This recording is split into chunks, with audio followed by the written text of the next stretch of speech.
కొత్త బిజినెస్ కోసం ఆలోచిస్తున్నారా? ఈజాన్ డిస్ట్రిబ్యూషన్ కోసం కాల్ చేయండి 9154729854.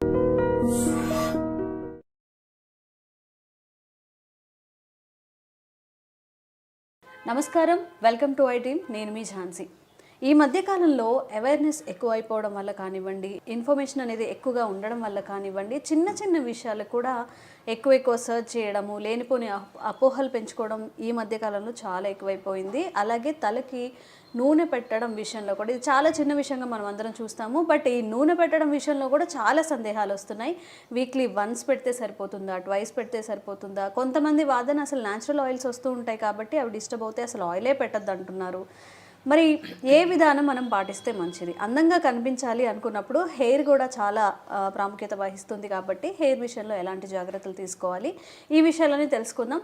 ప్రస్తుతం మనం ట్రెడిషనల్ హీలర్ ఇంకా హెర్బలిస్ట్ ఆంజనేయ రాజు గారి దగ్గర ఉన్నాము. నమస్కారం అండి. నమస్తే అమ్మా. సార్, అంటే దీని మీద కూడా వీడియో చేయాలా అని అనిపించవచ్చు. బట్ చాలామంది కొన్ని లక్షల వీడియోస్ ఉంటాయి. మనం యూట్యూబ్లో సెర్చ్ చేసినట్లయితే హెయిర్ నల్లగా అవడానికి ఏంటి, గ్రే హెయిర్ తగ్గడానికి ఏంటి, ఒత్తుగా రావాలంటే ఏంటి, అంటే రకరకాల రెమెడీస్ అన్నమాట చెప్తూ ఉంటారు.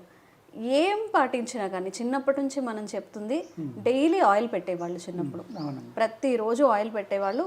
ఎప్పుడో కానీ ఒకసారి తలస్నానం వీక్లీ వన్స్ చేసేవాళ్ళు. ఇప్పుడు మొత్తం రివర్స్ అయిపోయింది. అసలు ఆయిలే పెట్టద్దు అంటున్నారు, అసలు హెడ్ బాతే చెయ్యొద్దు అని చెప్తున్నారు. అంటే ఏ విధానాలు మనం పాటిస్తే మంచిది అంటారు? ఇందులో ఏవి కరెక్ట్ అంటారు? అంటే ఏది అందులో తప్పు లేదు, కరెక్ట్ కాదమ్మా. పూర్వం సిస్టమ్ ఏదైతే ఉండేదో నా ఉద్దేశంలో అయితే అదే కరెక్ట్ అమ్మా. అప్పుడు న్యాచురల్గా బాడీ నుంచి ఆయిల్స్ వచ్చాయి, హెయిర్కి ఆయిల్ వచ్చేది, ఇప్పుడు వచ్చేది.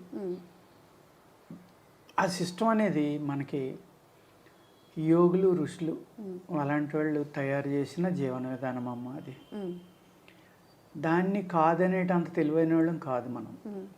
ఫస్ట్నైతే అది నా లెక్క. ఎందుకంటే పుట్టిన బిడ్డకి తలకి ఆముదం రాసేవారమ్మ పూర్వం. 6 నెలల నుంచి 9 నెలల సంవత్సరం వచ్చేదాకా ఆ తలకి ఆముదమే రాసేవారు. ఆ పిల్లల్ని ఎత్తుకోవాలంటే వాసన వచ్చేది, అది భయపడేవాళ్ళం. ఈ వాసన వస్తున్నాడని ఆ పుట్టిన బిడ్డకి పయ్యోళ్ళు ఉంటారు కదా, వాళ్ళు తమ్ముడు వాసన వస్తున్నాడు, చెల్లు వాసన వస్తున్నాడనో లేకపోతే ఇలాగా అనేవారు. దగ్గరికి వెళ్ళేవారు కాదు. అంత ఎక్కువగా ఆముదం రాసేవారమ్మ. ఆ ఆముదం అనేది ఎందుకు రాయాలి అంటే, మనకి పుట్టినప్పుడే ఈ స్కాల్ప్ పూర్తిగా ఏర్పడదమ్మా, ఇంకా గ్యాప్ ఉండిపోతుంది కదా, మెత్తగా ఉంటుంది ఇక్కడ పిల్లలకి. గుండు కొట్టుకున్నట్టు కొట్టుకుంటూ ఉంటుంది ఒక సంవత్సరం వరకు. సంవత్సరం లోపల అది పూర్తిగా క్లోజ్ అవుతుందమ్మా. దాన్ని బ్రహ్మరంధ్రం అంటారు. లేకపోతే మన షట్చక్రాలు, అదే సప్త చక్రాల్లో సహస్రారం అంటారు. ఆ సహస్రారం అనేది క్లోజ్ అవుతుంది అనమాట. అంటే అప్పుడు దాకా జ్ఞానం అందులోంచి వెళ్తుంది అనేది కూడా కొందరు చెప్తారు. ఆ స్కాల్ప్లో అంత బోను 1 year లోపల తయారవ్వాలంటే అంత చిన్న ప్రాణికి ఎంత మెకానిజం జరగాలమ్మా అక్కడ. ఆ మెకానిజం జరిగినప్పుడు ఏమవుతుందంటే, నేను అనేక వీడియోల్లో చెప్పాను ఈ విషయం. పిల్లల తల ఎప్పుడు చెమటతోటి ఉంటుంది, మీరు చూసుకోండి. ఫ్యాన్ తిరుగుతున్నా వాళ్ళ తల చెమటతోటి ఉంటుంది. ఎందుకు అంటే అక్కడ జరిగే మెకానిజం. ఆ మెకానిజం వల్ల అక్కడ ఆ బాడీ వర్క్ చేస్తుంది కాబట్టి హీట్ ఎక్కువ ఉంటుంది తలలో. ప్లస్ ఆ సున్నితమైన పొర ఉంటుందమ్మా. బ్రెయిన్ కొట్టుకోవడం కూడా బయటికి కనపడుతూ ఉంటుంది మనకి. అంత సున్నితమైన పొరలోంచి రేపొద్దున అనేక రకాల బ్యాక్టీరియా కానీ, సూక్ష్మజీవులు కానీ, ఫంగస్ కానీ లోపలికి వెళ్ళకుండా ఒక కవచం లేక ఈ ఆముదం అనేది ఆ శిశువుని కాపాడుతుందమ్మా. ప్లస్ ఏదైతే ఈ మెకానిజం వల్ల హీట్ పుడుతుందో ఆ హీట్ని బయటికి పంపేస్తుంది ఆముదం, బాడీలో ఉండనివ్వదు. దానివల్ల పిల్లల ఎదుగుదలలో ఇరిటేషన్ అనేది తగ్గిపోతుందమ్మా, ప్రశాంతంగా ఉంటారు. ప్లస్ అనేక రకాల జబ్బుల నుంచి మన మెదడుని కాపాడుతుంది అది. ఆముదం పెట్టడం వల్ల antiviral, anti fungal, anti bacteria, pain relief అమ్మ. ఆముదం అన్ని రకాలుగా పనిచేస్తుంది. లూబ్రికెంట్ ప్లస్ డీటాక్స్ తాగితే. ఆముదం అనేది ఒక అద్భుతమైన మెడిసిన్. దాన్ని మనం ఎప్పుడైతే దాని నుంచి మనల్ని దూరం చేశారో అప్పుడే మనం అనేక వ్యాధులకి లొంగిపోతున్నాం. చిన్న పిల్లలు కళ్ళజోళ్ళు పెట్టుకుంటున్నారు. ఎందుకు పెట్టుకుంటున్నారమ్మా? అది కూడా ఆముదం రాయకపోవడం అనేది కూడా ఒక కారణం. హీట్ ఎక్కువైపోవడం వల్ల ఆ ఆవిరి అనేది కళ్ళలోంచి రావడం వల్ల, కంట్లో నరాలు దెబ్బతింటం వల్ల ఇక్కడి నుంచి ఆవిరి బయటికి బయట ప్రకృతిలో ఏది ఉంది, కన్ను అనేది ఉంది, చాలా సున్నితమైంది. ఈ హీట్ ఇక్కడి నుంచి బయటకు వస్తుందమ్మా. దానివల్ల ఏముంది, కళ్ళు మసకలుగా ఉండటం, కంటి చూపు తగ్గటం, చిన్నతనంలోనే అనేక రకాల ప్రాబ్లమ్స్. ఎప్పుడైతే మనం కొబ్బరి నూనె కానీ ఆముదం కానీ ఇలాంటివి రాసామో, కొబ్బరి నూనె కూడా చాలా మంచి మెడిసిన్ అమ్మ. పైత్యాన్ని తగ్గించడంలో చాలా గొప్పగా పనిచేస్తుంది. మా చిన్నదనంలో ఏది తగిలినా, దోమ కుట్టినా, ఏ కుట్టినా, లేకపోతే చీమ కుట్టినా, దద్దుర్లు వచ్చినా, దొరదలు వచ్చినా కొబ్బరి నూనె మందు. చిన్నగా పడిపోయి కొట్టుపోయినా, చిన్నగా తెగినా కొబ్బరి నూనె రాసేట తగ్గిపోయి అప్పుడు. అంటే ఎన్ని రకాలుగా వాడేవాళ్ళు దాన్ని. ఇవాళ డాండ్రఫ్ అనే ప్రాబ్లం చూడండి 100కి 99 మందిలో ఉంది. ఎందుకు? నూనె రాయపడటం. కానీ నూనె రాస్తేనే డాండ్రఫ్ వస్తుందని చెప్తున్నారు. తప్ప మరి రివర్స్ చెప్తున్నారు. నూనె రాయకపోవడం వల్ల నెక్స్ట్ కెమికల్ షాంపూస్ వాడడం వల్ల. ఏమీ లేదమ్మా, డాండ్రఫ్ ఉన్నవాళ్ళు షేకాగా కానీ లేకపోతే మన కుంకుడికాయతో తలంటుకోమనండి, ఎటువంటి మందు అక్కడ లేకుండా 70% పీపుల్కి తగ్గిపోతుంది డాండ్రఫ్. కుంకుడికాయ అనేది మళ్ళీ అది యాంటీవైరల్, యాంటీ ఫంగల్, ఇది కూడా క్రిమిని కూడా చంపుతున్నాం. గొప్ప మెడిసిన్ అది. ఎంత మంచి యాంటీబయాటిక్ అంటే, మేమైతే దాని పులుసు తీసమ్మా, పుల్లటి మజ్జిగ, పచ్చిమిరపకాయలు, అల్లం రసం కలిపి మొక్కలకు స్ప్రే చేస్తాం. బ్యాక్టీరియా ఇటు తెగులు రాదా అలా చెట్టు మీదకి, ఉన్న తెగులు పారిపోతుంది.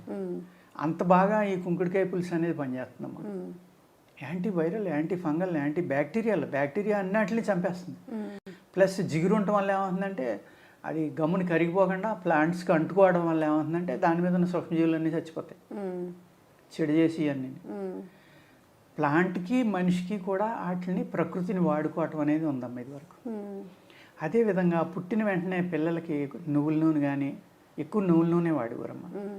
బిడ్డకి స్నానం చేయించి ముందర నువ్వుల నూనె ఒళ్ళంతా రాసి నలుగు పెట్టి స్నానం చేయించేవారు. ఈ నువ్వుల నూనె అనేది హైయెస్ట్ కాల్షియం ఉంటుంది. మనం వాడి ఆయిల్స్లో 7 పొరలో దాటి బోన్ దాకా వెళ్ళే శక్తి నువ్వుల నూనెలో ఉందని ఆయుర్వేదంలో రాసి ఉంటుందమ్మా. అది నా సొంత కవిత్వం కాదు, ఏమి కాదు. ఎప్పుడైతే ఆ నువ్వుల నూనె అనేది ఎముకల దాకా వెళ్ళిందో ఎముకలు గట్టిపడతాయి. అంటే మనం ఎప్పుడైతే బాగా మర్దన చేసుకుంటాం, మసాజ్ చేసినప్పుడు, పిల్లలకి మసాజ్ చేసినప్పుడు, అదేవిధంగా ఆ మసాజ్ చేసినప్పుడు పావటం వల్ల వాళ్ళ బాడీలో ఉన్న నరాలన్నీ మళ్ళీ ఓపెన్ అవుతాయమ్మా. ఏదైనా సరిగ్గా ఓపెన్ అవునాయి, ఇవన్నీ కూడా సున్నితంగా ఉంది కదా శరీరం. ఎప్పుడైతే రెసిస్టెన్స్ పవర్ ఉంటుందో వాళ్ళకి, సున్నితంగా ఉంటుందని మనం అనుకుంటాం కాదు, అద్భుతమైన రెసిస్టెన్స్ పవర్ ఉంటుంది అప్పుడు వాళ్ళకి. చాలా శక్తివంతంగా ఉంటారు వాళ్ళు. మనం ఏదో చిన్నపిల్లడు కదా అని సున్నితంగా చూస్తాం, చూడక్కలా చాలా బలంగా ఉంటారు వాళ్ళు ఆ టైంలో. ఎందుకంటే న్యాచురల్గా ఉన్నారు వాళ్ళు, అన్యాచురల్లోకి ఇంకా రాలేదు కాబట్టి. వాళ్ళకి ఎప్పుడైతే ఈ శరీరం అంతా నలుగు పెట్టి పామి అన్నీ చేశారో, ఆ నర్వస్ సిస్టమ్ ఏమన్నా ఓపెన్ అవ్వని ఉంటే ఓపెన్ అవుతుందమ్మా. చర్మవ్యాధులు అనేవి రావు అసలు ఈ కొబ్బరి నూనె కానీ, నువ్వుల నూనె కానీ ఇలాంటివి నలుగు పెట్టడం వల్ల.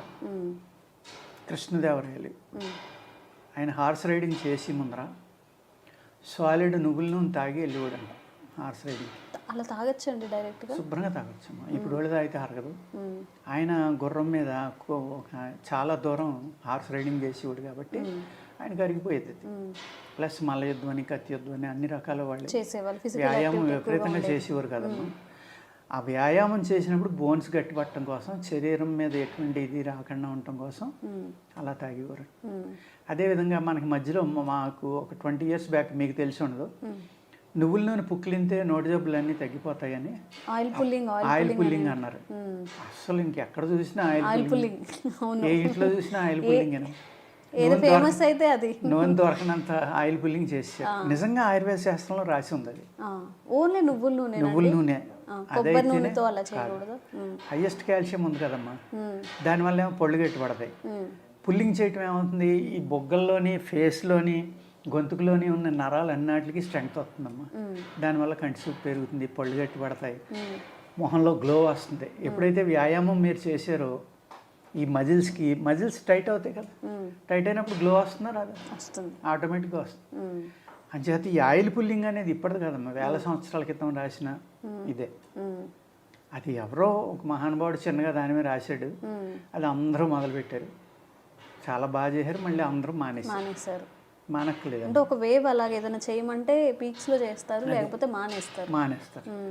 అది కంటిన్యూగా చేయొచ్చమ్మా. చేస్తే దానివల్ల పళ్ళు చాలా బలపడతాయి. అసలు నోటి వ్యాధులు అనేవి రావు, నోరు దుర్వాసన కూడా రాదమ్మా. అంత బాగా ఆయిల్ పుల్లింగ్ పనిచేస్తుంది.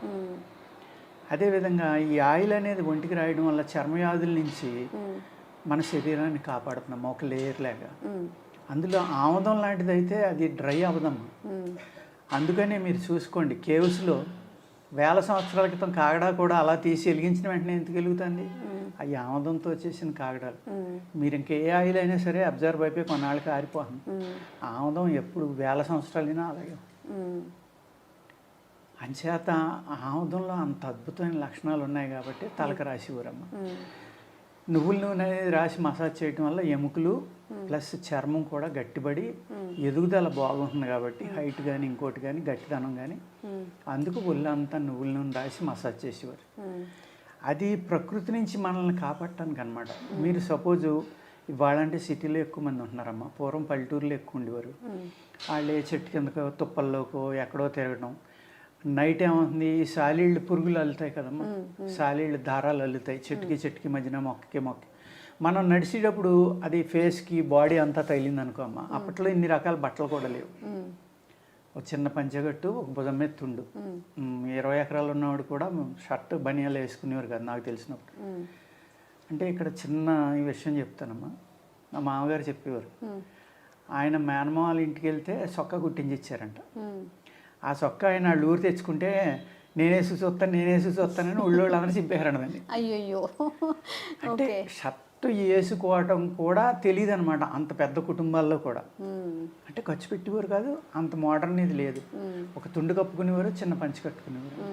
ఇవాళ ఎంత మార్పు వచ్చేసింది మనకి, రకరకాల కెమికల్ తోటి చేసిన టెర్లిన్ అని లేకపోతే సింథటిక్ అని అనేక రకాల బట్టలు వచ్చినాయి. వాటి యొక్క రియాక్షన్ వల్లే మనకి ఇన్ని చర్మవ్యాధులు వస్తాయి. మరి ఎందుకు రావమ్మా, చాలా వస్తాయి.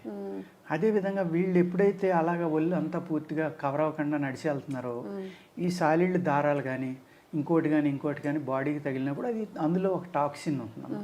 ఆ టాక్సిన్ వల్ల అనేక చర్మవ్యాధులు వస్తాయి. ఆ చర్మవ్యాధులు రాకుండా ఆ విషాన్ని నుంచి కూడా ఈ ఆయిల్స్ ఒక లేయర్ లెక్క కాపాడి ఎండలో తిరిగినప్పుడు కూడా, ఇప్పుడు వైట్స్ ఉన్నారమ్మా, వాళ్ళు రకరకాల ఆయిల్ రాసుకుని ఎండలో పడుకుంటారు. ఎర్రతోలు వస్తే వాళ్ళకి అందంగా ఉంటామని వాళ్ళ బాధ అది.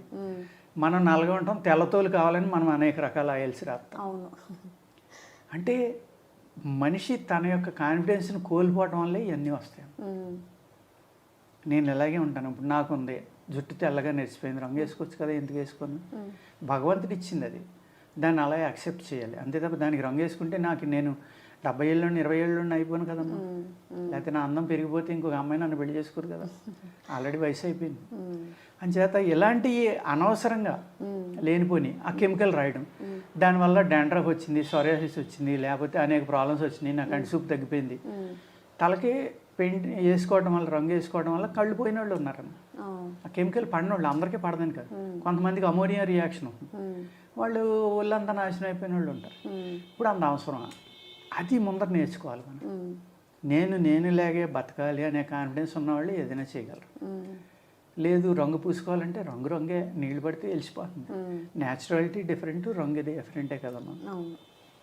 అలాగే ఈ బేబీ న్యాచురల్గా గట్టిగా పెరగాలి అంటే డెఫినెట్గా ఈ నూనె అనేది వాడడం అమ్మ. పూర్వం ఏం చేసేవారమ్మా, ముక్కులో ఒక కోల్డ్ వచ్చింది, కోల్డ్ వస్తే వాడు ముక్కులు కారుతున్నాయి, ఏమీ లేదు పడుకోబెట్టి నువ్వుల నూనె కానీ నెయ్యి కానీ కొబ్బరి నూనె కానీ ఒక 2 డ్రాపులు ముక్కులో వేసేవారు. చక్కగా ఆరిపోయి అంతానే తెల్లవారులు హ్యాపీగా బేబీ పడుకునేవాడు. ఇది ఓన్లీ ఆ కోల్డ్, ఆ ఫ్లమ్ ఏదైతే ఉందో అది గట్టిపట్టడానికి కాదమ్మా. నువ్వుల నూనె అనేది కానీ ఈ నెయ్యి అన్నిటికన్నా ఇంపార్టెంట్ అంటే ఆవు నెయ్యే వాడేవారమ్మా అప్పట్లో. ఈ బర్రె నెయ్యి తక్కువ. ఆవు నెయ్యి ముక్కుల్లో వేయడం వల్ల ఏమవుతుందంటే అందులో అద్భుతమైన మినరల్స్, ఒక శక్తి, వైబ్రేషన్ అనేది ఉంటుందమ్మా అందులో.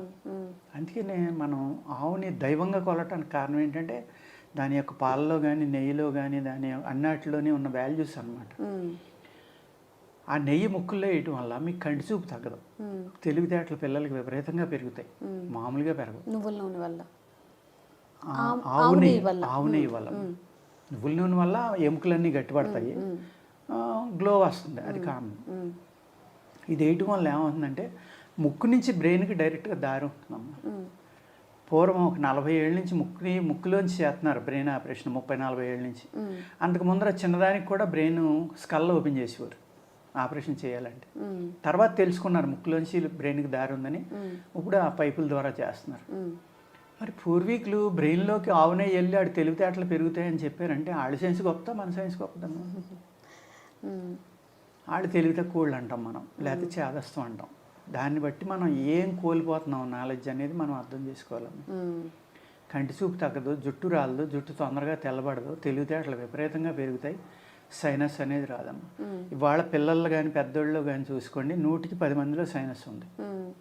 10 పీపుల్ మినిమం ఉన్నారు సైనస్ సైనస్ సైనస్, లేకపోతే పాలిప్ ఉంది, లేకపోతే ఇంకోటి ఉంది ముక్కులని. అలా అవన్నీ ఎందుకు వస్తున్నాయమ్మా? ఈ న్యాచురల్గా ఈ సిస్టమ్ అంతా మర్చిపోయాం. మోడర్న్ వైద్యులు ఏమంటారు, అయ్యో తాగితే అది అయిపోతుంది ఇది అయిపోతుంది, పొరపాటుని కూడా చెవిలో నూనె పోయకండి, ముక్కులో నూనె పోయకండి, ఏమీ చేయకండి. మరి నేను ప్రతి వారం పోసుకుంటానమ్మా, ప్రతి వారం చెవిలో నూనె పోస్తాను. ఇంతవరకు నాకు హ్యాపీగా ఉన్నాను. నేను ఎప్పుడు చెవి వ్యాధి అనేది జరగదు ఇంతవరకు. నాకు కంటి చూపు కూడా పోలేదు ఇంతవరకు. నేను వారానికి ఒకసారి తల బ్రహ్మాండంగా అంత కారిపోయేలాగా ఒక రోజంతా ఉంచేసుకుని కొబ్బరి నూనె రాసుకుని మన్నాడు స్నానం చేస్తాను. అవునండి. ఇక్కడ మళ్ళీ ఇంకొక డౌట్ ఏంటంటే, తలకి ఆయిల్ పెట్టే దాంట్లో కూడా రకరకాల సజెషన్స్ చెప్తూ ఉంటారు. నిజంగా వీక్లీ ఎన్నిసార్లు మనం తలస్నానం చేయొచ్చు, వీక్లీ ఎన్నిసార్లు మనం ఆయిల్ పెట్టుకోవచ్చు? మనం సోగ్గా ఉండక్కర్లేదు, మనం ఎలా ఉన్నా హెల్త్ ఇంపార్టెంట్ అనుకుంటే డైలీ రాసుకోవడం మంచిదమ్మా. డైలీ రాసుకోవాలి, డైలీ రాసుకుంటే మంచిది. ఒకవేళ ఆఫీస్కి అట్లీస్ట్ వారానికి 1 నుంచి 2 రోజుల మట్టుకి తల తడిపేయాలమ్మా. తడిపేసి బాగా మసాజ్ చేస్తే ఇంకుతుంది అది స్కల్లోకి. ఆ ఇంకినప్పుడు ఈ డాండ్రాఫ్లు కానీ ఇంకోటి కానీ పోతాయమ్మా. అవి పోవాలంటే ఇంకోటి ఏంటంటే, మీరు 1 లీటర్ కోకోనట్ ఆయిల్ తీసుకోండి, 1/2 లీటర్ మన నిమ్మరసం తీసుకోండి అమ్మా. అది అందులో వేసేసి నిమ్మరసం ఇంకిపోయే వరకు సన్నటి మంచమే మరగబెట్టండి. ఆ ఆయిల్ రాసుకోండి. మీకు ఎట్టి పరిస్థితుల్లో డాండ్రాఫ్ రాదు, జుట్టు రాలిపోదు, జుట్టు చాలా హెల్తీగా పెరుగుతుంది, పొడవుగా పెరుగుతుంది, ఆరోగ్యంగా పెరుగుతుంది, షైనింగ్ ఉంటుంది. ఎంత సింపుల్గా చూడండి. దానికోసం పూర్వం ఏం చేసేవారు, మాకు క్షవరం చేసి మంగళ అనేవాళ్ళు ఊళ్ళో. ఒక కుటుంబానికి 10 కుటుంబాలకు ఒక మంగళ. అతను వారానికి ఒకసారి వస్తే శుభ్రంగా చెవుల నిండా నూనె పోసి తలకి బాగా అంటి, ఆ తలకంటి నూనె ఏం చేసేవాడు, ఇంత గిన్నెలోకి తీసుకుని అందులో నిమ్మకాయ పిండి పొయ్యి మీద ఒక వేడి చేసి పట్టుకొచ్చి రాసేవాడు వాళ్ళంతా. మరి నిమ్మకాయ విటమిన్ సి కదమ్మా, చర్మవ్యాధి ఎందుకు వస్తుంది ఒళ్ళకి మసాజ్ చేస్తే?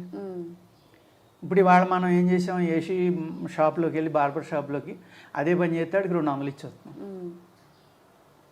అది ఇప్పటికీ వాడుతున్నారు చాలామంది. నేను చాలా బార్బర్ షాపుల్లో చూసాను, వాళ్ళు వేడి చేసి కొబ్బరి నూనె మసాజ్ చేస్తాం సార్ తలకంటారు. అది ఎంత ఆరోగ్యకరమైందంటే, ఇలాగ మనం ఏదైతే సింపుల్గా పోయి ఉన్నాయో చిన్న చిన్న ఆరోగ్యకరమైన చిట్కాలు అవన్నీ వదిలేసి మనం, పూర్వం అమ్మ ఒక పిల్లోడికి ముక్కు కారుతూ ఉంటే వాడు పుట్టిన కాడి నుంచి 10-12 ఏళ్ళు వచ్చేదాకా కారుతానే ఉండేవాడు, ఇలా తుడుచుకుంటానే ఉండేవాడు. ఆడు మట్టిలో ఆడుకుంటానే ఉండేవాడు, ఆ మట్టితో తుడుచుకుంటా ఉండేవాడు, అలాగే తింటూ ఉండేవాడు. అద్భుతమైన శక్తి పెరుగుతుందమ్మా. యాంటీబయాటిక్స్ అక్కర్లేకుండా మీ బాడీలోనే ఇమ్యూనిటీ బ్యాక్టీరియా పెరుగుతుంది అలా ఉండటం వల్ల. ఇప్పుడు ఒక 5 రోజులు దాటి ఉందనుకోండి రంప, అయ్యి బాబు న్యూమోనియా వచ్చేస్తుంది, లంగలు పాడైపోతే అవి పాడైపోతే ఇవి పాడైపోతే అర్జెంటుగా దానికి ఒక యాంటీబయాటిక్ లేకపోతే ఒక కాఫ్ సిరప్ లేకపోతే ఇంకోటి ఒక 10 మందులు వాడేస్తున్నాం. అసలు వాళ్ళ ఇమ్యూనిటీ పెరగనివ్వట్లేదు మనం. వాళ్ళు మంచి జాంకాయ తినరా తగ్గిపోతుంది, మీ పిల్లడికి రోజు జాంకాయ పెట్టండి తగ్గిపోతుంది అనేవారు. నిజంగా అంటే అక్కడ సైన్స్ అనుకోవాలా, అది ట్రెడిషన్ అనుకోవాలా? జామకాయలో హయ్యెస్ట్ విటమిన్ సి ఉంటుంది.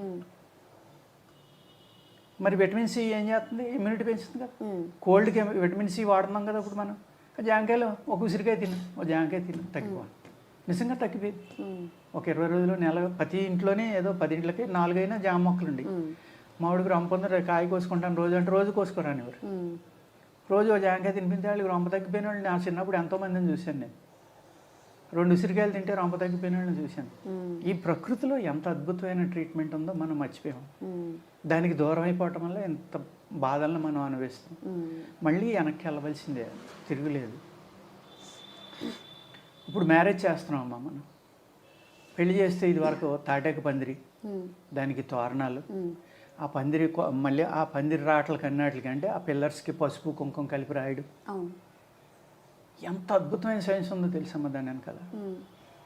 మామిడి కొమ్మని ఇదిశాక కూడా 48 అవర్స్ మళ్ళీ ఆక్సిజన్ కార్బన్ డైఆక్సైడ్ తీసుకుని ఆక్సిజన్ ఇస్తూనే ఉంటుంది. ఇరిశాక కూడా, చెట్టు నుంచి ముక్కలు చేశాక కూడా. అందుకని మామిడి తోరణాలు కడుతూ ఉంటారు ఎక్కువ. అది ఎందుకు కట్టారు అక్కడ? ఒక 100 మందో 200 మందో పూడుతున్నారు అక్కడ, ఒకే చోట ఉన్నారు. ఈడు వదిలిన గాలి ఆడు పీలుతాడు, ఆడు వదిలింది ఆడు పీలుతాడు. ఆక్సిజన్ అందకపోతే, ఇరిటేషన్ పెరిగిపోతే, దెబ్బలాడి వస్తే ఆ శుభకార్యం నాశనం అయిపోవాలి. అయ్యో. అందుకు అందరూ పీస్ఫుల్గా ఉండి మంచిగా ఆలోచించడం కోసం ఈ కార్బన్ డైఆక్సైడ్ని అది అబ్జర్వ్ చేసుకుని ఆక్సిజన్ ఇస్తుందనే సైన్స్ తోటి ఒక మామిడి రబ్బ ఎందుకు కడతారు? కొన్ని వేల లక్షల చెట్లు ఉండగా ఎప్పుడైనా ఆలోచిస్తారు? ఎవరిలో ఆలోచించరు ఈ పాయింట్. దాని వెనకాల ఏముంది? సైన్స్, అద్భుతమైన సైన్స్. హయ్యెస్ట్ ఆక్సిజన్ ఇస్తుంది. అలాగే మనం ట్రీ హౌస్లు కడుతున్నాం. ఇవాళ ఆక్సిజన్ వచ్చి చెట్టు మీద కట్టాలి తప్ప 24 hours ఆక్సిజన్ ఇచ్చేది వేసిన చెట్టు మీద కడితే అది తొందరగా చచ్చిపోతాడు అందులో ఉన్నాడు. అది కార్బన్ డైఆక్సైడ్ ఇస్తుంది రాత్రి పగల కూడా. రాత్రి అసలు నిద్రపోతుంది, అది ఏం చేయదు. ఇలాగా పసుపు కుంకుమ ఎందుకు రాస్తున్నారు అక్కడ? పసుపు అనేది హయ్యెస్ట్ యాంటీబయాటిక్. ఆ స్తంభాలు బయట నుంచి పట్టుకొచ్చాం. దానికి ఏ బ్యాక్టీరియా ఉందో, ఏ క్రీమ్ ఉందో తెలియదు, ఏ సాలి పురుగులు ఉన్నాయో ఏమో, అది రాస్తాం. ప్లస్ వచ్చిన వాళ్ళు దానికి జారబడతారు. అటు బాడీకి చెమట ఉండొచ్చు, ఇంకోటి ఉండొచ్చు. ఇప్పుడు మళ్ళీ ఏసీ కళ్యాణ మండపాలు ఇంకోటి ఉండి కాదు కదా, పెళ్ళిళ్ళన్నీ వేసవికాలం పెట్టుకోరు ఎక్కువ, ఇలా కారిపోతూ ఉండి. ఈ అన్నిటి నుంచి కాపాడటం కోసం ఒక అద్భుతమైన సైన్స్ తోటి పసుపు కానీ కుంకుమ కానీ, లేకపోతే ఆ కట్టిన రాటకి ఒక కొబ్బరి మట్ట ఆకు తీసి దాన్ని అల్లివారు నీట్గా. ఆ పిల్లర్స్ కూడా గ్రీన్గా కనపడి, ఆ గ్రీన్ అనేది ప్రకృతిలో ఒక భాగం అమ్మ. దానికి మన కళ్ళు అలవాటు పడిపోయినాయి. ఒక పచ్చదానాన్ని చూస్తే తెలియకుండా ఆనందపడతాం చూడు, అది ప్రకృతికి మనం దగ్గర అయిపోవటం. ఆ ఆనందం అనేది ఆ పిల్లర్ చూసిన వాళ్ళకి కలగటం వల్ల ఈ ప్రాబ్లమ్స్ అన్నీ సాల్వ్ అయిపోతాయి అక్కడ. ఆ శుభకార్యం అనేది చాలా చక్కగా అవుతుంది. అంత అద్భుతమైన సైన్స్ ప్రతి దాంట్లోనే మన దాంట్లో, ప్రతి చిన్న విషయంలో కూడా ఏదో ఒక సైన్స్ ఉంది బిహైండ్. ఇవన్నీ కోల్పోవడం వల్ల వాళ్ళు నూనె రాయకూడదు, అది రాయకూడదు, ఇది రాయకూడదు, ముక్కులో వేయకూడదు, చెవులో వేయకూడదు. మరి వేసుకున్న అందరం మాలాంటి వాళ్ళు, మా తరమోళ్ళు ఇంకా ఇక్కడికే వేసుకునే వాళ్ళు ఉన్నారు. మేము అందరం పోవాలి కదా ఈ వాడికి, మాకు కంటి చూపు తగ్గిపోవాలి, లేకపోతే చెవుడు వచ్చేయాలి, లేకపోతే పళ్ళు ఊడిపోవాలి. ఏమీ లేదు నాకు. 70 ఏళ్ళు వచ్చినాయి, కళ్ళజోడు కూడా అక్కలేదు నాకు. మరి నేను ఎలా ఉన్నానో అన్నీ రాసుకుని. నిజంగా చెడ్డ చేస్తే నాకు జరిగి ఉండాలి కదమ్మా ఈ పాటికి. ఏం జరగలేదు కదా, ప్రస్తుతానికి బాగానే ఉన్నాను నేను. మన సాంప్రదాయాల్ని, మన సంస్కృతిని మర్చిపోయి వేరే అలవాట్లని మనం హ్యాబిటేట్ చేసుకొని మళ్ళీ ఎందుకు ఇలా వచ్చింది, ఈ డిసీజ్ ఎందుకు వచ్చింది, ఆ డిసీజ్ ఎందుకు వచ్చింది, ఇది ఎందుకు ఉంది, అది ఎందుకు ఉంది. నిజంగా ఆంజనేయులు గారు చెప్తున్నారు, నిజంగా ఎంత సైన్స్ అంటే ప్రతి చిన్న విషయం వెనుక కూడా చాలా లాజికల్గా.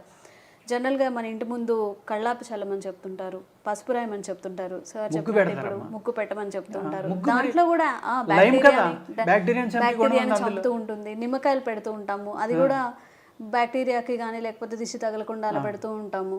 సో ప్రతి ఒక్క విషయం వెనుక ఒక సైంటిఫిక్ లాజిక్ ఉంది. కాబట్టి మన సంస్కృతిని మనమేం తక్కువ చేసి చూసుకోకర్లేదు. ఎవరో ఏదో చెప్పారని వాటికి అడాప్ట్ చేసుకోకుండా ఒక విషయాన్ని పాటించేటప్పుడు అసలు నిజంగా ఇది ఎందుకు పాటిస్తున్నామని ఒక్కసారి ఆలోచన చేసుకుంటే. Welcome to iDream Media. So D vitamin deficiency ఇది చాలా మందిలో చూస్తూ ఉన్నాము. మరి విటమిన్ డి డెఫిషియన్సీ వస్తే ఎలాంటి లక్షణాలు కనిపిస్తాయి, న్యాచురల్ బేస్లో దీన్ని పొందడం ఎలాగా, వివరాలు తెలుసుకుందాం. ఈరోజు మనతో పాటు ఉన్నారు ప్రముఖ యోగా గురు యోగిని అరుణాదేవి గారు. మేడం నమస్తే అండి. నమస్తే madam. D vitamin deficiency, so అందరిలో డి విటమిన్ డెఫిషియన్సీ ఉంది. కరోనా తర్వాత మనకి అవేర్నెస్ వచ్చింది దీనికోసము. ఇక డి విటమిన్ నార్మల్గా over the counter of medicine వాడి ఇబ్బందులు పడుతున్న వాళ్ళని కూడా చూస్తున్నాం. అసలు న్యాచురల్ సోర్స్ ఏమున్నాయి డి విటమిన్ కోసము, ఎందుకు మనకి డెఫిషియన్సీ వస్తుంది, రాకుండా జాగ్రత్తలు? విటమిన్ డి అండ్ కాల్షియం ఈ రెండు కూడా ముఖ్యంగా సన్ నుంచే వస్తాయి. దాని తర్వాత ఫుడ్ నుంచి కూడా వస్తాయి.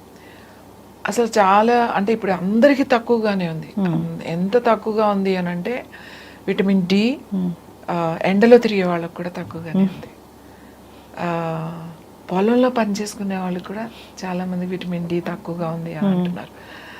మరి ఎలా తక్కువగా ఉంది అని అంటే ముఖ్యంగా ఇంపార్టెంట్ ఏంటంటే బట్టలు, మనం వేసుకునే సింథటిక్ బట్టలు, డి అనేది అబ్జార్ప్షన్ ఉండదు. ఈవెన్ కాల్షియం ఆల్సో ఎండ నుంచి ఏదైతే వస్తుందో అది అబ్జార్ప్షన్ ఉండదు. ఒకటి. రెండు, మీరు రాసుకునే సన్ స్క్రీన్స్. సన్ స్క్రీన్ రాయని వాళ్ళే లేరు. సన్ స్క్రీన్ రాస్తే ఇప్పుడు 50+, 35+ సన్ స్క్రీన్ అని మన సన్ స్క్రీన్ రాసేసుకుని సన్ని లోపలికి వెళ్లకుండా చేస్తే ఎలా డి విటమిన్ వస్తుంది? ఇది యాక్చువల్లీ చాలా పెద్ద, చాలా ఇంపార్టెంట్. అసలు ఇంట్లో ఉన్నా కూడా ఇప్పుడు స్కిన్ డాక్టర్ ఏం చెప్తారు, మనకి డెర్మటాలజిస్ట్ ఏం చెప్తారు, మీరు ఇంట్లో ఉన్నా కూడా సన్ స్క్రీన్ రాసుకోవాల్సిందే, లేదంటే పిగ్మెంటేషన్ వస్తుంది, లేకపోతే స్కిన్ ప్యాచెస్ వస్తాయి. కొంతమంది బయటికి వెళ్తే అది వేరు. ఒకప్పుడు ఎలా ఉండేది అని అంటే స్పోర్ట్స్ ప్లేయర్స్, ఇప్పుడు టెన్నిస్ ప్లేయర్స్ లేకపోతే క్రికెట్ ప్లేయర్స్ మార్నింగ్ నుంచి ఈవినింగ్ వరకు ఆడుతూ, అంటే మా మొత్తం డే అంతా వాళ్ళు ఎండలో ఆడేవాళ్ళు. వాళ్ళ హై సన్స్క్రీన్ అంటే 50+ ఉన్న సన్స్క్రీన్ చూసే ఉంటారు. వైట్ స్కిన్స్ ఎక్కువ, వాళ్ళు తొందరగా ఇదవుతుంది కాబట్టి వాళ్ళు రాసుకునేవాళ్ళు. అలాగే బీచ్లోకి వెళ్ళినప్పుడు ఎక్కువసేపు మనం బీచ్లో ఉప్పు నీళ్ళలో, సముద్ర నీళ్ళలో ఇదైనప్పుడు వాళ్ళు కూడా సన్స్క్రీన్ రాసుకునేవాళ్ళం. ఎందుకంటే మొత్తం ట్యాన్ అయిపోతుంది కాబట్టి. మీరు ఎంత రాసుకున్నా కూడా ట్యాన్ అవుతుంది. ఇంకొక విషయం గుర్తుపెట్టుకోవాల్సింది ఏంటంటేనే, మీకు ట్యాన్ అయితేనే కాల్షియం కానీ డి విటమిన్ కానీ వస్తుంది. ట్యాన్ అవ్వాలి స్కిన్. ఇది ఇప్పుడు ఏం చేస్తున్నాం, సన్ స్క్రీన్స్ రాసేస్తున్నాం. ఇంట్లో ఉన్న రాయండి అని ఎందుకు చెప్తున్నారు? ఇంట్లో కూడా ఇప్పుడు డిజిటల్ లైట్స్, ఇంట్లో కూడా ఇప్పుడు అన్ని ఎల్ఈడి లైట్స్ కదా. ఇప్పుడు అంతా ఇంటీరియర్ చూస్తే ఆ లైట్స్ చాలా ఎవరి ఇంటికి వెళ్ళినా అదేదో ఒక షూటింగ్ సెట్ లాగా ఉంటుంది. సో ఈ లైట్స్ లో ఉన్నారు కాబట్టి ఇప్పుడు డాక్టర్స్ ఇందులో తప్పేం లేదు, మీరు ఇంట్లో కూడా ఆ లైట్స్ లో ఉన్నారు కాబట్టి సన్ స్క్రీన్ రాయండి అని అంటున్నారు. ఇప్పుడు ఇవి హీట్ లైట్స్ అని ఉంటాయి. ఇప్పుడు మనం షూట్ చేస్తున్నప్పుడు ఆ ఫోకస్ లైట్స్ ఉంటాయి.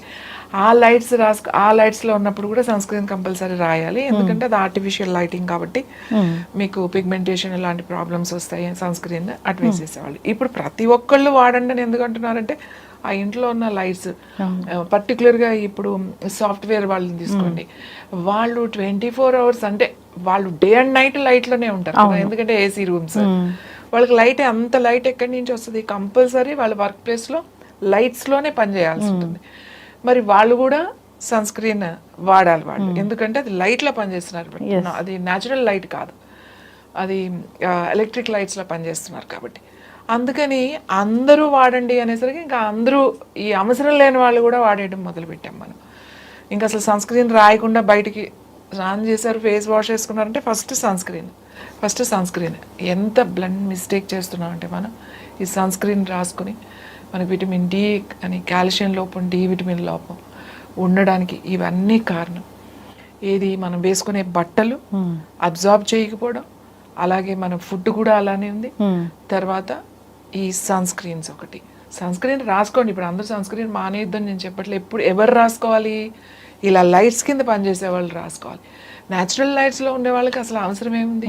ఇప్పుడు మీరు ఒక మామూలుగా ఉన్నారు, విలేజెస్లో ఉన్నారు, లేకపోతే నార్మల్ లైఫ్ ఉంటారు, ఇంట్లో ఉండేవాళ్ళు, వాళ్ళకి ఇలాంటి లైట్స్ అసలు నేనైతే ఇంత లైట్స్ పెట్టుకోవద్దని చెప్తా. అవసరం ఏముంది? పెట్టద్దు.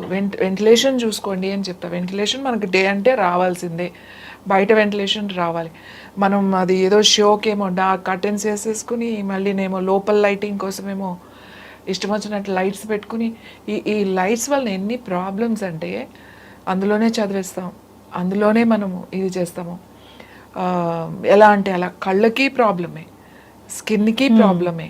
మీకు డెఫిషియన్సీ, కాల్షియం డెఫిషియన్సీ ఎంత సప్లిమెంట్ చేసుకున్నా కూడా మీకు కాల్షియం డెఫిషియన్సీ, ఇది ఎంత ఎండలో కూర్చున్నా ఇవన్నీ రావు. మీకు ఇది రావాలి అని అంటే ప్రతిరోజు ఎవరికైతే విటమిన్ డి డెఫిషియన్సీ ఉందో, ఎవరికైతే కాల్షియం డెఫిషియన్ ఉందో, ప్రతిరోజు ఎండ పడనివ్వండి. మార్నింగ్ హ్యాపీగా 9-10 వరకు ఎండ ఏం పర్వాలేదు. వాళ్ళు ఈవినింగ్ ఏం ప్రాబ్లం లేదు, 4 తర్వాత ప్రాబ్లం లేదు. సన్సెట్ కొంచెం ట్యాన్ అవుతారు, ఏం పర్వాలేదు, కాస్త ట్యాన్ అయినా ఏం కాదు, మనకు ముందు డెఫిషియన్సీ తగ్గుతుంది. తర్వాత అక్కడ స్నానం చేసిన తర్వాత కాటన్ బట్టలు మాత్రమే వేసుకోండి. మీరు సింథటిక్ బట్టలు, టీ షర్ట్లు అవి వేసేసుకోకండి. అందులో ఊరికే జస్ట్ 20% ఉందండి నైలాన్, 20% ఉందండి, 10% ఉందండి పాలిస్టర్ అని చెప్తా ఉంటారు, లైక్రా ఇవన్నీ. హ్యాండ్లూమ్ అంతే. ఇప్పుడు మగవాళ్ళకైతే హ్యాపీగా ఏముంది, చక్కగా ఒక చిన్న షార్ట్ వేసేసుకుని వాళ్ళు కూర్చోవచ్చు. లేడీస్ కూడా నేను చెప్తాను, ఎవరికైనా డ్రెస్ వేసుకునే అలవాటు 4 స్లీవ్లెస్ వేసుకుని కాటన్ వేసుకోండి. చీరలు కట్టుకునే వాళ్ళకి కూడా కాటన్ది కట్టుకోండి. వైట్ది అయితే ఇంకా ఇంకా ఇంకా ఇంకా చాలా మంచిది. వైట్ అయితే అబ్జార్ప్షన్, స్కిన్ అబ్జార్ప్షన్ బాగుంటుంది. పొద్దున్నే లేచి చక్కగా స్నానం చేసేసి కూర్చొని మీరు కూర్చుని ప్రాణాయామమో లేకపోతే ఏదో ఒకటి మీరు ప్రాక్టీస్ చేసుకోవచ్చు, లేదా కూర్చుని చదువుకోవడం ఏదో ఒకటి చేయండి. ఇంకా భక్తి ఉన్నవాళ్ళు ఆదిత్య హృదయం చదువుకోండి. చదవడం రాకపోతే పెట్టుకుని వినండి ఆదిత్య హృదయం చదివినా, మీరు అది చదువుకున్నా, మీరు విన్నా కూడా ఆ శబ్దము బాడీ ఆ సూర్యుడి నుంచి వచ్చే ఆ రేస్ చాలా తొందరగా అబ్జర్వ్ చేస్తాయి. ఇది ఒకటి. తర్వాత చెమట పట్టింది, ఇప్పుడు వరకు ఎండలో కూర్చున్నా అని వెంటనే వచ్చేసి స్నానం చేయకూడదు. కనీసం మీరు ఇలా కూర్చున్నప్పుడు ఇలా ఎండలో ఇలా వాకింగ్ చేసిన మన కాల్షియం ఇలా రావాలి అని అంటే, డి రావాలి అని అంటే 2 గంటల వరకు స్నానం చేయకూడదు. ఎందుకంటే మన ఆ సూర్యరశ్మి నుంచి వచ్చే ఆ రేస్ ఏవైతే ఉన్నాయో మన స్కిన్ మీద 2 గంటలు ఉంటుంది. ఆ స్కిన్ మీద ఉన్న రేస్ని అది మళ్ళీ మార్చుకోవాలి. ఆ లోపల మార్చుకునే ఆ ప్రాసెస్ 2 అవర్స్ ఉంటుంది. కాబట్టి 2 అవర్స్ వరకు స్నానం చేయకూడదు. అందుకే నేను ఏం చెప్తున్నా, ముందే స్నానం చేయండి, ఇంకా బాగా స్కిన్ మంచిగా అబ్జర్వ్ అవుతుంది. ఇంకా నాకు చాలా డెఫిషియన్సీ ఉందండి, నాకు తొందరగా కావాలి అని అనుకున్నారనుకోండి, చక్కగా కొబ్బరి నూనె ఉంటుంది కదా, కొబ్బరి నూనెలో కాస్త నిమ్మ చెక్క పిండుకుని చక్కగా మీకు ఓపుకుంటే చేతులకి, ఫేస్కి, నెక్కి, కాళ్ళకి రాసేసుకుని కూర్చున్నారనుకోండి, చాలా తొందరగా అబ్జర్వ్ చేస్తాయి రేస్ అన్నమాట.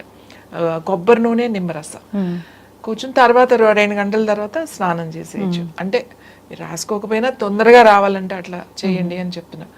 ఫుడ్ మీకు మష్రూమ్స్, పుట్టగొడుగులు అంటారు, దాంట్లో విటమిన్ డి ఉంటుంది.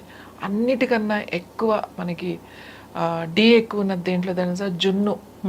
చాలా మంది జున్ను ఉంటారు కదా, అంటే మళ్ళీ జున్ను అంటే ఇప్పుడు ఏ పౌడర్లు తయారు చేసిన అలాంటి జున్ను కాదు, మామూలుగా గేదెలు ఈనిన తర్వాత జున్ను వండుకుంటారు కదా, దాంట్లో చాలా మీకు మంచి విటమిన్ డి ఉంటుంది. ఇప్పుడు డైట్లు అని చెప్పి చాలామంది అది తింటే వెయిట్ పుట్ ఆన్ అవుతారని చెప్పి తినరు. దాంట్లో షుగరు, బెల్లం తక్కువ వేసుకోండి. బెల్లం తక్కువ వేసుకుని ఆ అవకాశం, ఆ పాలు దొరికితే చక్కగా మీరు తినొచ్చు. అది స్వీట్ తక్కువ వేసుకుని కనుక తింటే విటమిన్ డి చాలా తొందరగా చాలా బాగా వస్తుంది అది జున్ను పాల నుంచి. అలాగే ఆకుకూరలో గ్రీన్స్ అన్నిటిలో కూడా విటమిన్ డి ఉంది. ఎగ్స్ ఉంటాయి. మన రోజు తినే దాంట్లో ముఖ్యంగా నట్స్లో కూడా విటమిన్ డి ఉంటుంది, వెజిటబుల్స్లో కూడా ఉంటుంది. కానీ అదంతా తక్కువ మోతాదులో ఉంటుంది. ఎక్కువ ఉన్నాయి బాగా ఏంటి అని అంటే మష్రూమ్, పుట్టగొడుగుల్లో ఎక్కువ ఉంటుంది, జున్నులో ఎక్కువ ఉంటుంది, ఆకుకూరల్లో ఎక్కువ ఉంటుంది. ఇంత తిన్నా కూడా మనకు అన్ని తింటున్నా కూడా డెఫిషియన్సీ ఏంటంటే ఏది చేసినా కూడా అక్కడ మీరు ఎండ నుంచి రావాల్సిందే. మీరు ఈ జాగ్రత్తలు కనుక తీసుకుంటే విటమిన్ డి అండ్ కాల్షియం ఈ 2 కూడా మనకి న్యాచురల్గా బాడీ తయారు చేసుకుంటుంది. మీరు ఎండలో కూర్చుంటే ఎండలోంచి విటమిన్ డి వచ్చేది, ఆ కిరణాలు మన శరీరంలోకి పడినప్పుడు మన స్కిన్లోంచి తయారవుతుంది. లోపలికి వెళ్ళిన తర్వాత దానికి కావాల్సిన విటమిన్ డి, దానికి కావాల్సిన కాల్షియం అది తయారు చేసుకుంటుంది.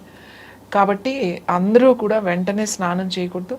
ఖచ్చితంగా ఎండలో కూర్చున్నారు అని అంటే ఎండలో అయితే 2 గంటల తర్వాత మాత్రమే స్నానం చేయాలి. ఫుడ్ మీరు ఈ ఆహారం ఏదైతే బాగా రోజు గ్రీన్స్, తర్వాత నట్స్ అన్నిటిలో కూడా కొంచెం ఉంటుంది. నట్స్ అన్నిటిలో కూడా, తర్వాత ఈ జున్ను పాలల్లో ఉంటుంది, వెజిటబుల్స్లో ఉంటుంది, వెజిటబుల్స్లో తక్కువ మోతాదుల్లో ఉంటాయి అన్నమాట. ఇవన్నీ తీసుకోవడం, మనం రెగ్యులర్ ఫుడ్ ఇవన్నీ తీసుకుంటాం. రెగ్యులర్ ఫుడ్ అందరం తీసుకుంటామండి, దీని గురించి ప్రత్యేకించేది. ప్రత్యేకంగా జున్ను అంటే రోజు తినం, ఎప్పుడు అవి దొరికినప్పుడు ఖచ్చితంగా తింటాం. మా చిన్నప్పుడు అయితే ఎవరు ఊర్లో ఎవరిదో అన్ని అగ్రికల్చర్ ఫ్యామిలీసే కదండి. ఏంటంటే పిల్లలు ఎవరున్నారు, పెద్దవాళ్ళు ఎవరున్నారు, ఎవరో ఇంట్లో ఉంటారు కదా, బాగా పెద్దవాళ్ళు ఉంటారు కదా, వాళ్ళ ఇంటికి తీసుకెళ్ళి పెట్టి రమ్మనేవాళ్ళు మమ్మల్ని. వండుతారు కదా సెపరేట్గా ఒక గిన్నెలో ఇచ్చి, ఒక స్పూన్ కూడా ఇచ్చి పంపించి వాళ్ళ ఇంట్లో పెద్ద ఆవిడ ఉన్నారు, కొంచెం ఇచ్చేసి రండి అని. ఆబ్వియస్లీ వాళ్ళకి డెఫిషియన్సీ ఉంటుంది.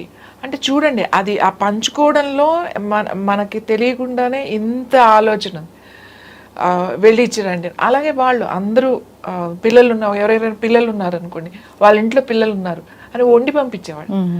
పాలు పంపించినా మళ్ళీ వండి పంపించేవాళ్ళు, పిల్లలు ఉన్నారు వెళ్ళి ఇచ్చిరండి అని చెప్పి. సో ఎందుకు అంటే ఇవన్నీ కూడా ఇప్పుడు ఇచ్చిపుచ్చుకోవడాలు చాలా తక్కువైపోయినాయి, అసలు అంత టైమే లేదు, అంత రెడీమేడ్ మీద ఆధారపడిపోయాం. అంటే అవకాశం లేని వాళ్ళు అనుకోవచ్చు, కానీ అవకాశం ఉన్న వాళ్ళు ఉన్నారు కదా, ఇలాంటివి మనం ఉపయోగించుకోవాలి. మన పెద్దవాళ్ళు ఎప్పుడు కూడా ముందు తరాల గురించి ఆలోచించారు, ఎందుకంటే వాళ్ళ పెద్దవాళ్ళని వాళ్ళు గౌరవించారు.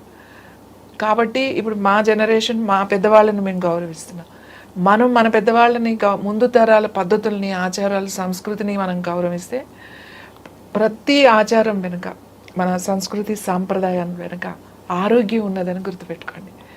ఈ ఆరోగ్యం ఉన్నదే అంతా కూడా, మన ఆచారాలన్నీ వెనుక కూడా ఆరోగ్యం ఉంది. కొన్ని అతిగా ఉండొచ్చు, దాని గురించి నేను మాట్లాడట్లేదు.